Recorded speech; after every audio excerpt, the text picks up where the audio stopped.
కొబ్బరి పచ్చడి ఒక్కసారి ఇలా చేసి పెట్టారంటే ఒక్క మెతుకు అన్నం కూడా మిగిల్చకుండా తింటారు. అన్నంలోకి కానీ చపాతీలకు కానీ చాలా బాగుంటుంది.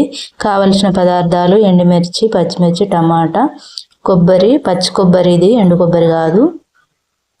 ఇవి చిన్న ముక్కలుగా అయితే కట్ చేసుకోవాలి. కొబ్బరి మొత్తం చిన్న ముక్కలుగా కట్ చేసుకొని పచ్చిమిర్చి, టమాటా, ఎండుమిర్చి అయితే నేను ఇక్కడ చూపిస్తున్న విధంగా అయితే కట్ చేసుకోండి చిన్న ముక్కలుగా. కావలసిన ఇంగ్రీడియంట్స్ కొబ్బరి, జీలకర్ర, ఉప్పు, శనగపప్పు, మినప్పప్పు, వెల్లుల్లి, ఎండుమిర్చి, పచ్చిమిర్చి, టమాటా ఇవైతే నేను తీసుకున్నాను. కొబ్బరికి కావలసిన ఇంగ్రీడియంట్స్ ఇవి. మీకు కూడా కావాలంటే తప్పకుండా ట్రై చేయండి గైస్, ఎందుకంటే చాలా రుచిగా ఉంటుంది. మీరు అన్నంలోకైనా చపాతీలోకైనా సింపుల్గా చేసుకోవచ్చు. స్టవ్ వెలిగించుకొని కడాయి పెట్టుకోవాలి. కడాయి పెట్టుకొని ఆయిల్ పోసుకుంటున్నా.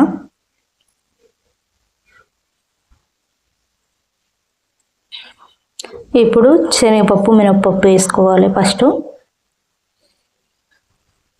శనగపప్పు, మినప్పప్పు వేసుకున్న తర్వాత ఇప్పుడు పచ్చిమిర్చి వేసుకుందాం. అవి కొంచెం వేగాలి. వేగిన తర్వాత పచ్చిమిర్చి వేసుకున్నా. ఇప్పుడు ఎండుమిర్చి వేసుకుంటున్నా ఒక 3.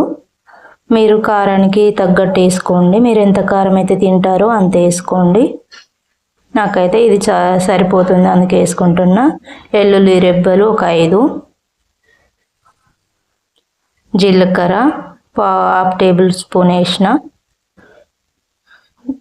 పచ్చి కొబ్బరి మనం ఇందాక కట్ చేసుకున్నాం కదా, కొబ్బరి కూడా లైట్గా అన్నీ ఫ్రై అయ్యేంత వరకు వేపుకోవాలి. ఇవి లైట్గా ఫ్రై అయిన తర్వాత టమాటా వేసుకుందాం. ఇప్పుడు నేను చూపిస్తున్న విధంగా అయితే చేసుకోండి, ఎందుకంటే చాలా టేస్టీగా ఉంటుంది. ఇలా అయితే చేసుకోండి. ఇప్పుడు కొంచెం సాల్ట్ వేసుకుంటున్నా. సాల్ట్ వేసుకొని కొంచెం టమాటా మగ్గేంత వరకు వేపుకోవాలి.